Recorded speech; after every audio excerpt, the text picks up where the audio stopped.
Last episode, we faced the NFC and AFC conference champions in 3 straight weeks, splitting games against the Chiefs and winning one in a close game against the Dallas Cowboys, leaving us with a 3-2 record entering Week 6 here in year number 2. We have games against the Giants, Steelers, and Jaguars coming up as we approach the trade deadline. And so far, we have been a very good passing team. Bo Nix right now is second in passing yards, only behind Patrick Mahomes. He's got 10 touchdowns, really keeping down those INT numbers compared to last year. And we have been a solid offense overall in terms of scoring at 26.7 points per game, good for top 10 in the league so far this year.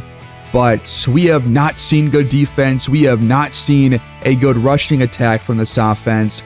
And if we are going to be a good team here in the AFC and in our division, we have got to improve both sides of the ball in those 2 areas.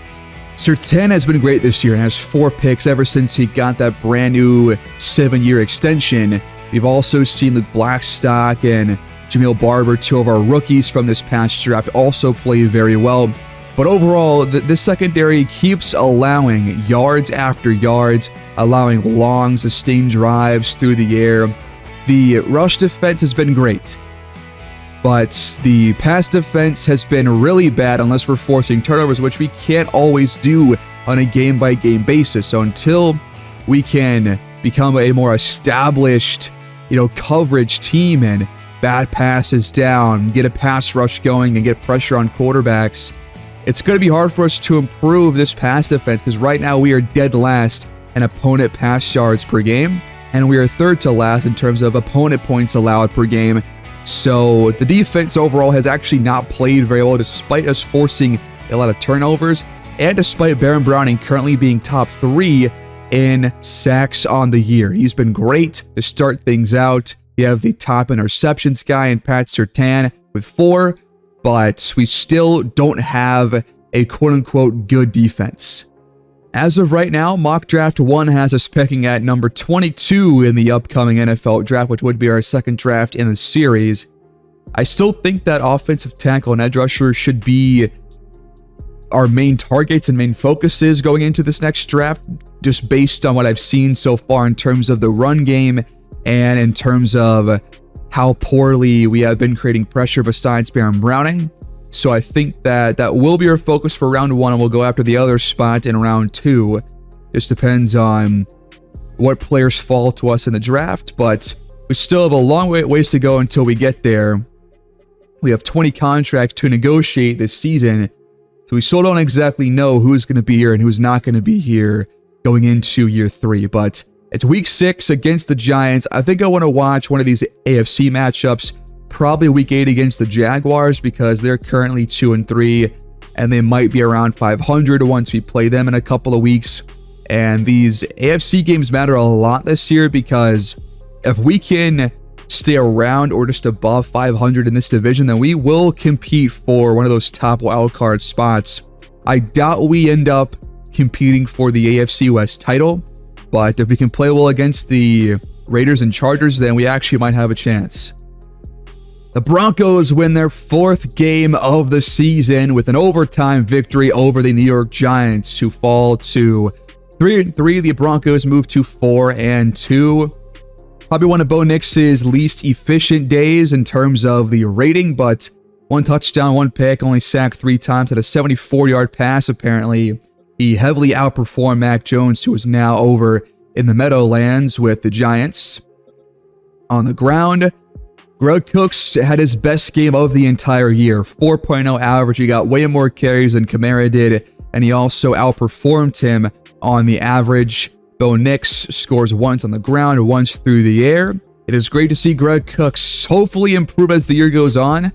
Cortland Sutton leads the game in receiving yards, followed by Troy Franklin and Marvin Mims Jr., our top 3 wide receivers. On defense, we had 2 sacks, 1 for Malcolm Roach and 1 for Nick Bonitto. We allowed 2 to Dexter Lawrence and 1 to Kayvon Thibodeau, their top 2 pass rushers. And we got the 3rd pick on the year for Luke Blackstock, so he is having a great start to his NFL career.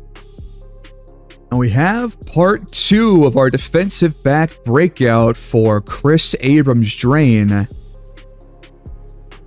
Mike Tomlin, our new DC, facing his former team this week, says that he did not have the game that he was hoping for, but he still has the potential. So no second breakout chance for Abrams' drain, at least here in week 7, but he has played well based on what we've seen so far. Denver falls in week 7 against the Pittsburgh Steelers, who moved to 3-4 on the year. We moved to 4-3. Justin Fields is still their quarterback. 206 through the air, 1 touchdown, 1 pick, 21 for 30 passing. Bo Nix had an even worse day than our game against the Giants. Only 17 for 31, 54% completion percentage. The ground game was not nearly as effective as our game against New York. And Najee Harris goes for over 4 yards a carry. Receiving wise, Pat Freiermuth goes for 63 yards. Pickens, 62 and a score. And we are kind of trading wins and losses to open this year. Better start than last year. If we can finish strong, like in year 1, then we will be a playoff team, but we're only about halfway through our season. And now we have a really tough game against the Jacksonville Jaguars, who have won a couple games in a row. They are now 4-3, just like we are here in week 8, in a primetime matchup at Everbank Stadium. We're going to miss Ben Powers in this game as he picked up a knock in practice. He's going to be out for just this week. I think it's time we spent some of these staff points. We have just under 150 to use here. I think our defense needs the most work, so why not use it on the defensive coordinator tree? We definitely got to use the X factor that Surtain has. That would really help us out in pass coverage. And I think it makes sense to use our points on the secondary because that's been the weakest part of the team. So we will target defensive back guru and try and improve pursuits. And that's all we can do for now. We're going to set our national scouting focus to offensive tackle just like last year. That is still a spot of need for us because we can expect Garrett Bowles to retire either this year or next year. And we also have McGlinchey, who is probably going to be leaving us here once his contract is up in the next season or 2. It is week 8, so prior to this game, we got to think about potential guys to trade away here. Like perhaps Courtland Sutton could be one of those options. He has not had as big of an impact compared to our first year on this team. Are there any other players that we think are worth sending away for potential draft capital? Garrett Bowles could be one of those guys for a team that could use a left tackle just for the rest of the year. We have Wilson on a 1-year contract. We signed him in the offseason. So we got to think about this as we go into the last game before the deadline, because if we lose this game, then our outlook might look a lot different about the postseason. And Courtland Sutton has no interest in coming back to us. So if we can't strike a deal this week, we might have to trade him away. It is Thursday night prime time here in Jacksonville, Florida, folks. Duval County. Both teams come in with a 4-3 record as we are at the trade deadline week. We have to really consider these options. Who do we give away for draft capital or other players right after this game? We got to think about that between now and next episode, folks. Both teams wearing their throwback uniforms here on Thursday nights. It's Jaguars Broncos here in week number 8. Kickoff is officially underway. The Jaguars will start things off. Return brought out from the 5-yard line up to the 26. That is where Lawrence will come out to lead this Jacksonville offense. On 1st and 10, they'll hand it off to Travis Etienne. To the outside he goes for a big gain on the first play from scrimmage. 17 yards. Lawrence back to throw. His pass is broken up by Chris Abrams-Drain, coming off a breakout episode in our last one, where he moved up to star development. They'll fake it on second down. Lawrence steps up in the pocket, but overthrows his receiver with Surtain in coverage. They need 10 on third down. More play action, and it's picked off! Surtain's 5th of the season. He continues his monster Year 2 campaign in this series after a huge contract last episode. So pressure in Lawrence's face, pass underthrown for Christian Kirk. What a play by Pat Surtain. Out comes the offense led by Bo Nix. The offense takes over at their 47-yard line. We start with a run as Greg Cooks gets leveled and gains 3. From midfield, Nix underneath. That's Courtland Sutton, who again does not have a new contract. This is the final year of his current deal, so I got to keep that in mind. If we don't see a good game here from Sutton or the passing offense as a whole, then that might be one guy we look to potentially trade away because he's not even 30 years old. So he could be worth a couple of nice draft picks. There's Greg Cooks for first down yardage, but now an offensive lineman shaken up, and that's Garrett Bowles, who we also thought about potentially trading away. On first down, delayed give. Here's Cooks. Not a lot this time. Kamara comes in to spell him. Pressure brought by Jacksonville, and Sutton breaks a tackle and is inside the 25. Gonna keep it in the air on 1st and 10. It's floated and broken up, intended for Marvin Mims. A lot of shotgun here early on for Bo Nix. 4-man rush, dumped underneath. A flag comes in as Sutton turns the corner and is inside the 2-yard line, but this one might be coming back. No, it's not. They rough the passer, so make it 1st and goal. Denver knocking on the door inside the 1. Greg Cooks is the lone tailback. Nix is going to throw instead. Under pressure, dumped for Cooks. He breaks a tackle, but is still taken down for a loss. This right here is a fantastic jersey matchup, folks. I love these unis for both teams as Kamara finds the end zone and Denver strikes first. Just a simple stretch run to the right side. Kamara gets in untouched. And off of the Surtain INT, Denver takes the lead here in the first quarter. Will Lutz PAT up and good, 7-0 Denver. Surtain now in the zone here on Jacksonville's second drive. Lawrence stumps it for Kirk. He's across midfield. Early motion, Etienne with the handoff. He picks up 6 yards. He's coming off a 100-plus yard performance in Week 7. Right back to the ground. Outside, Etienne is tackled just shy of the sticks. Broncos defense looking for a stop, and they are not going to get it. Etienne barely gets enough. That will move the chains for Jacksonville. Little RPO outside to screen for Kirk. He breaks one tackle and picks up 11.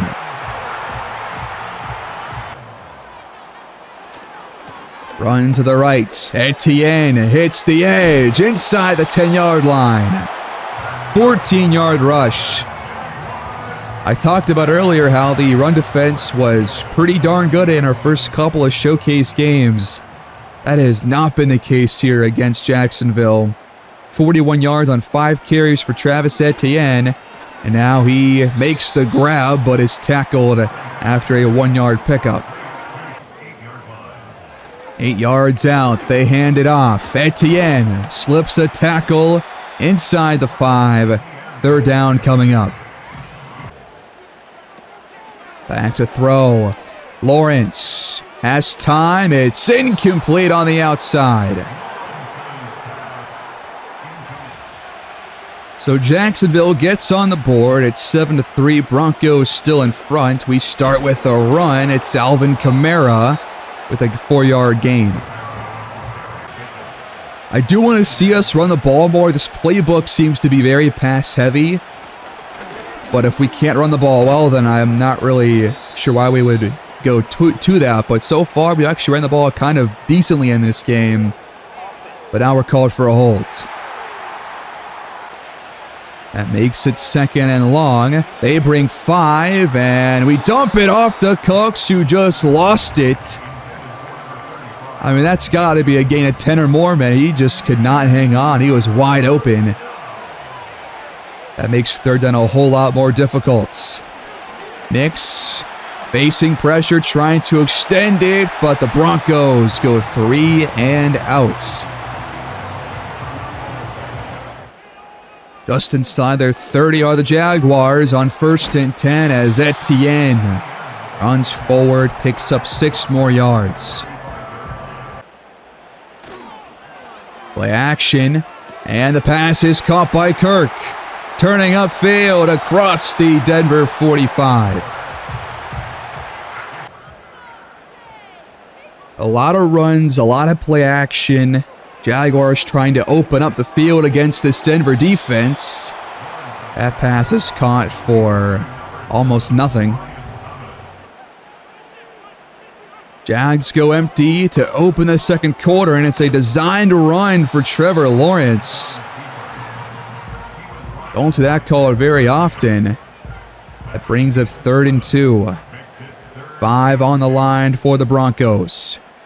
Etienne gets the pitch, and he's got blockers in front, breaking a tackle and getting 1st down yardage.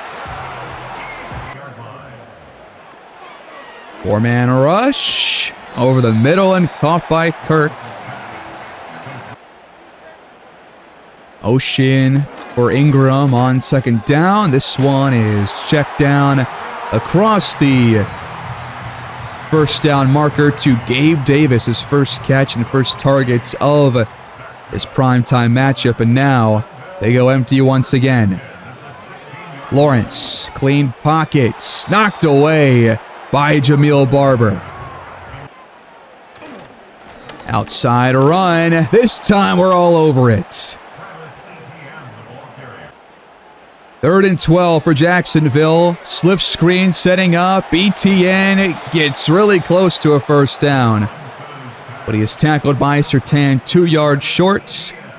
And the offense will stay on the field for Jacksonville. Not looking to settle for a field goal here. 2 yards away from the sticks. They will fake the handoff. Lawrence flushed out of the pocket, tackled by Bobby Brown III. Turnover on downs forced by this Broncos defense.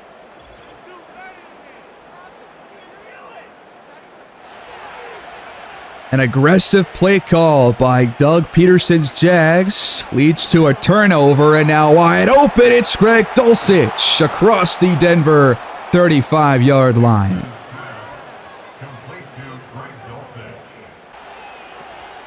Nix hands it off. Kamara has a hole, and we're across midfield. Gain of 15 yards. In comes Greg Cooks to pass block. This one is dumped for Dulcich. Gain of 6. Drop and back. And incomplete. Mims could not hang on. He has not caught a ball so far in this one. And now it's 3rd and 4 in no man's land for the Broncos. Nix drops back again. Over the middle and caught. It's Franklin wide open. Red zone offense now for Denver. Kamara Goes out wide, top of your screen. They bring a heavy rush, and Sutton makes the grab for a short gain. Gonna hand it off to Cooks. He's got blocking and a first down. Goal to go for Denver. Right back to the ground. Patient running by Cooks, but Jacksonville are ready for that handoff. RPO out to Dulcich, but he falls over. Would have scored had he not gone to the ground. It is raining here in Florida. Slippery field out there, and Dulcich could not stay on his feet. That makes it 3rd and goal, and the pass is caught. Touchdown, Marvin Mims, first grab of the night. And Denver goes up by 2 scores. Back pylon, nobody near him, both feet inbounds. What a drive by Denver. That makes it 2 out of 3 really solid drives by the Denver offense as Etienne has that reception broken up. He's had 5.7 yards per carry so far in this one. But now Jacksonville trailing by 11 has to start passing the ball a lot more to get back in this game. Lawrence caught. Gain of 5. Out of the warning, here's Lawrence under pressure and sacked by Henningsen.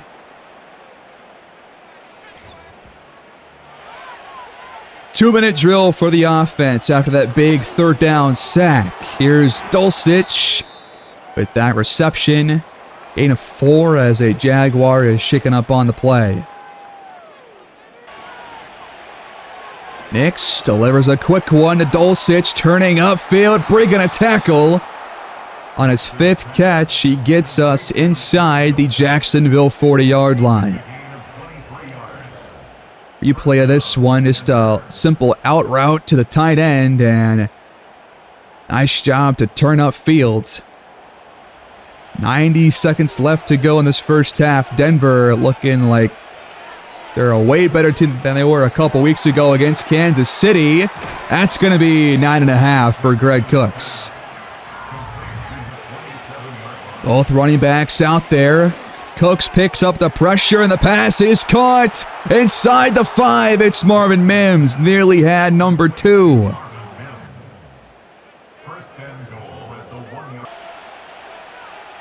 First and goal, throwing and caught for a touchdown. Adam Troutman.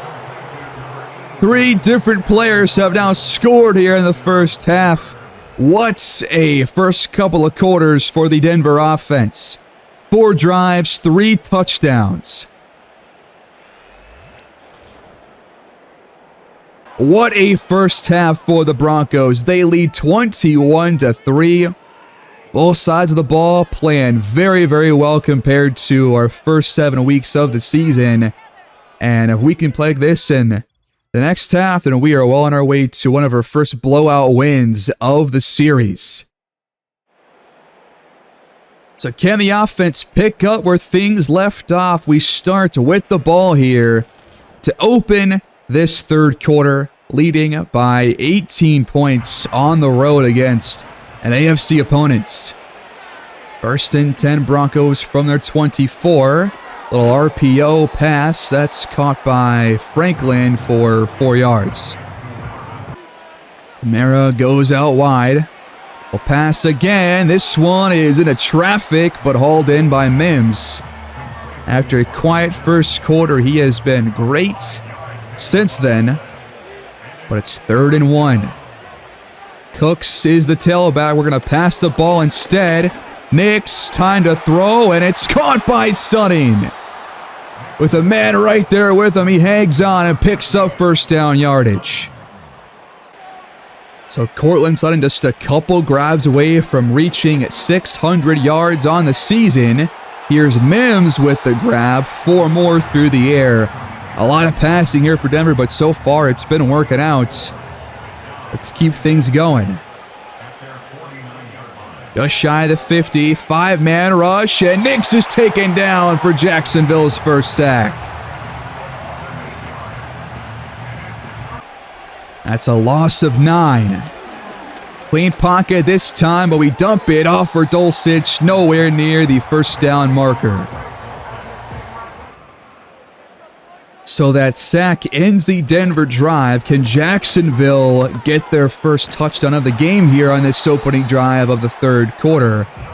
They start with Etienne picking up 8 more yards on the ground. Now has 10 carries for 60 yards. Very impressive start for him. He'll get it once again, but now is met and picks up 1.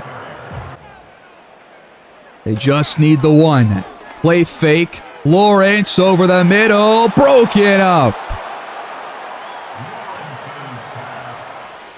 It's been a very good Bo Nix game so far. 20 for 25 passing, no turnovers, 2 touchdowns, and 200 passing yards. Been very impressed by him here in this Jacksonville reign.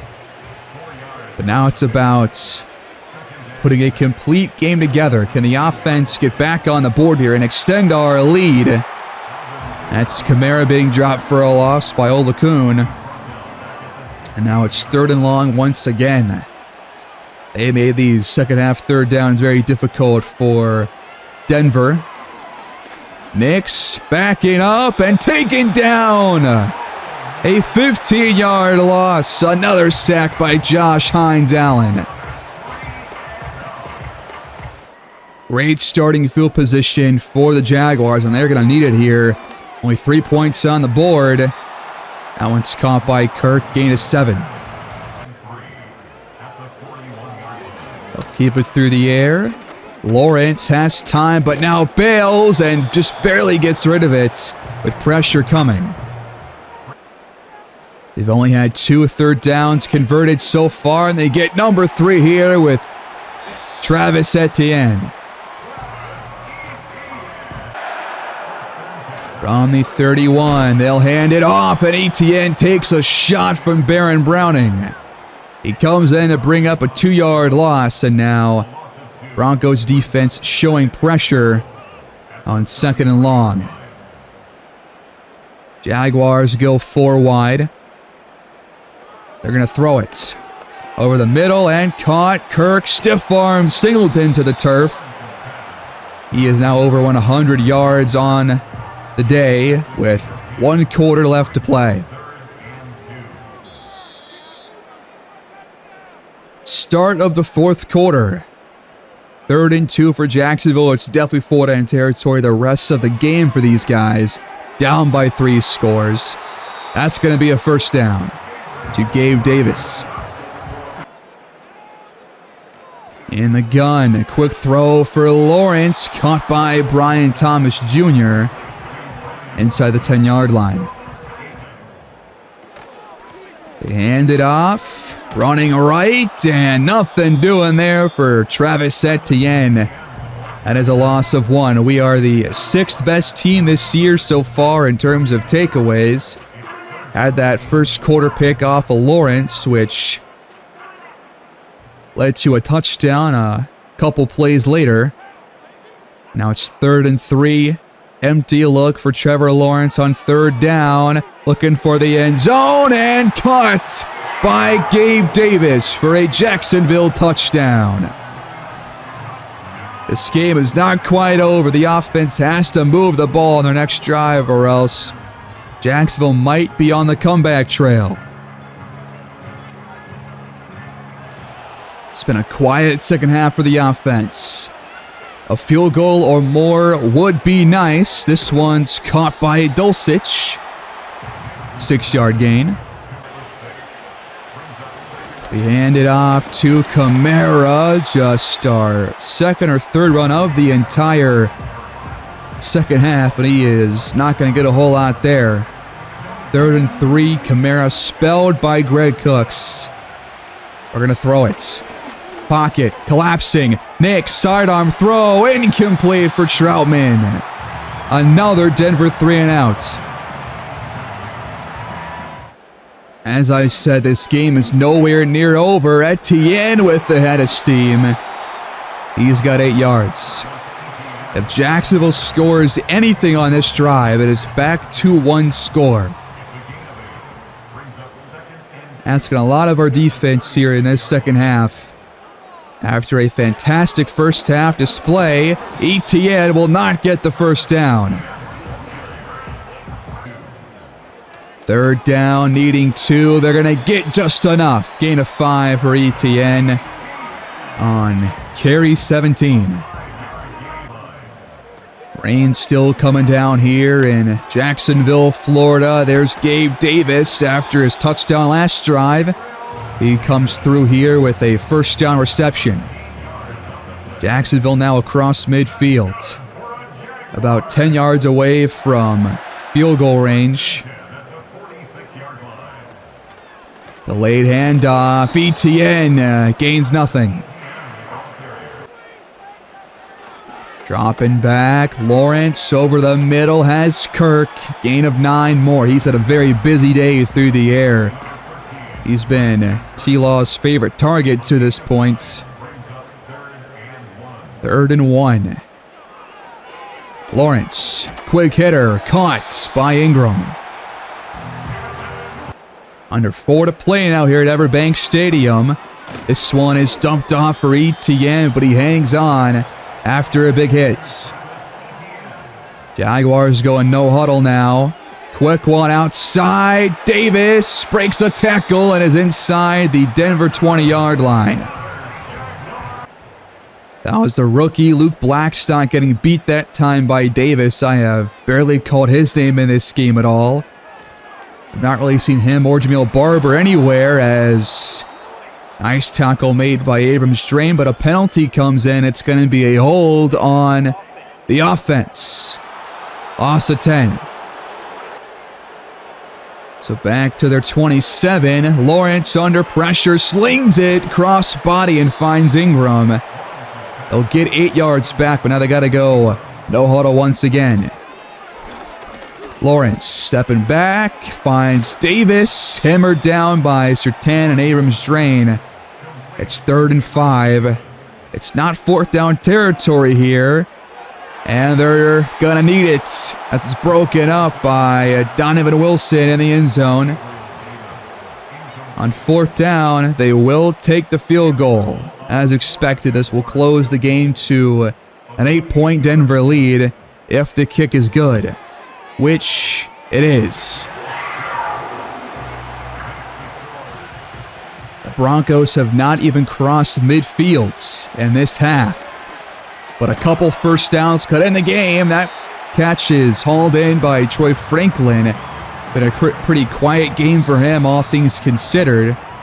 Been mostly Marvin Mims, Dulcich, and Cortland Sutton to this point, but 2-minute warning. They have all 3 timeouts. And we get the first down across the 50. It's Greg Cooks.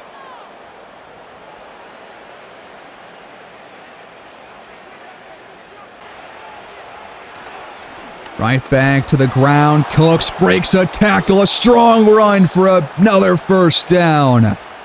Back-to-back 10-plus yard carries by the rookie halfback. And now Jacksonville down to their final timeouts.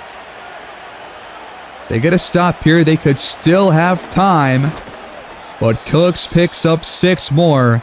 We are 4 yards away from another first down, which would end this game.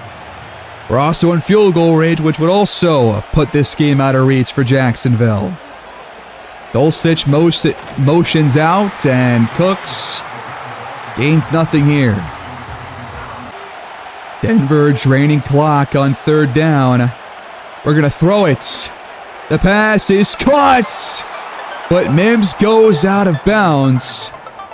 But we can still kneel the ball out. Victory formation for the Broncos. We come into Everbank Stadium in Duval County, and we take down the Jaguars, only allowing 13 points. Held to a second-half shutout here in the second half, but we still come out on top, 21-13. A very strong defensive performance. What does that say for the rest of our season? We've been one of the worst defenses in terms of points allowed per game, but Maybe a get-right game here in Week 8 at the trade deadline. Denver takes it by 8 on the road.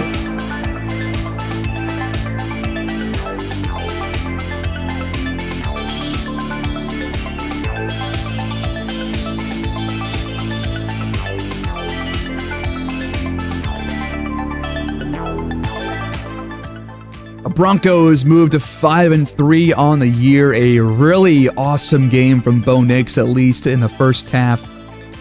220 yards passing, 2 touchdowns, no INTs. He's now got 14 passing touchdowns to only 4 picks. A big step up from just a year ago. 23 for 29 passing. Trevor Lawrence picked off in the first quarter. Otherwise, had a pretty solid day, I would say. Rushing-wise, Etienne and Cooks both go for 4.5 or more per carry. I thought Cooks was very impressive on the 11 attempts that he got. Not really sure how to increase the amount of runs that we get without having to adjust our playbook, but we will see about that as we go forward here. Christian Kirk, 110, definitely the best receiver in this game. Although Dulcich, Sutton, Mims had a nice share of the Bo Nix pass attempts here. So we have questions about, should we try and re-sign Sutton? I think we should. And look to bring him back on a multi-year deal. But Surtain gets the INT. It leads to a touchdown. Denver above 500 by 2 games about halfway through the season. And now upgrade points for 2 of our youngest players, Chris Abrams-Drain and Greg Cooks. For Abrams-Drain, we will go ahead and target man coverage because that is the most common coverage in the NFL. He is now a scheme fit on this defense. For Cooks, I'm going to go power this time and make him more of an all-inclusive running back with some good elusiveness and some good power skills. +2 break tackle, carrying, trucking. Good stuff right there for him. We're going to try and strike a deal with Courtland Sutton, the longtime Broncos team captain. But again, interest is low. I'm not guaranteeing a trade here if we don't strike a deal this week, because I'm probably going to try and make this deal happen as we approach the end of the season. So the odds of us trading Sutton are pretty low because we're 5-3 and the offense has been pretty good passing-wise.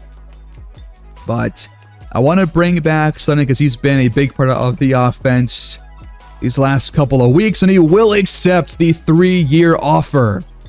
So a huge deal given out to one of our top Bo Nix targets now, and no trade required for him. But is there anybody else worth giving away to either acquire draft capital or to acquire maybe a defensive player that could be in the cards for us approaching the second half of the season with a 5-3 record? That will take us to the end of today's episode, folks. Thanks for watching. Broncos off to a really strong first half of the year. Now it's about finishing this season strong against a lot of AFC opponents on the rest of our schedule. We have games against the Patriots, Chargers, Raiders twice, Texans, Titans, Colts, just in our conference alone, plus a couple of games against NFC teams and the Bears and the Eagles. So a lot of key games coming up. Is this Denver team a playoff team? Give me your thoughts down below. Please like the video, subscribe if you're new. I will see you guys next time at the trade deadline of year number 2. Take care and have a great day.